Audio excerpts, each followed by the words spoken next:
nom est Jeff, je suis étudiant en fiscalité et bienvenue à mes capsules sur l'impôt. Aujourd'hui, je vais donner un bref aperçu de la loi de l'impôt sur le revenu. La loi de l'impôt sur le revenu, ou Income Tax Act en anglais, est la référence en matière de fiscalité fédérale au Canada. Elle a été promulguée lors de la Première Guerre mondiale et au départ, elle devait être temporaire. Finalement, elle est devenue officiellement permanente en 1948.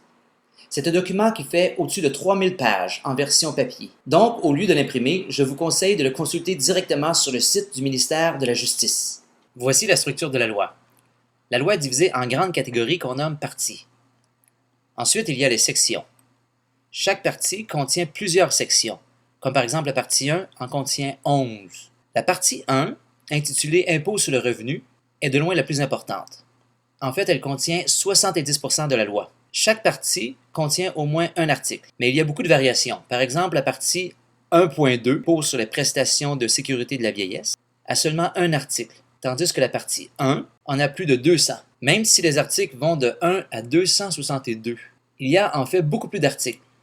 La raison, c'est que quand le ministère des Finances ajoute des articles, il rattache une décimale après l'article en question, comme ici par exemple.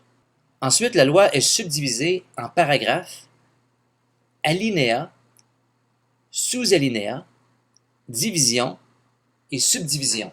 Par exemple, la subdivision 8.1c4a2 se décrit comme l'article 8 au paragraphe 1, à l'alinéa C, au sous-alinéa 4, à la division A, et la sous-division 2.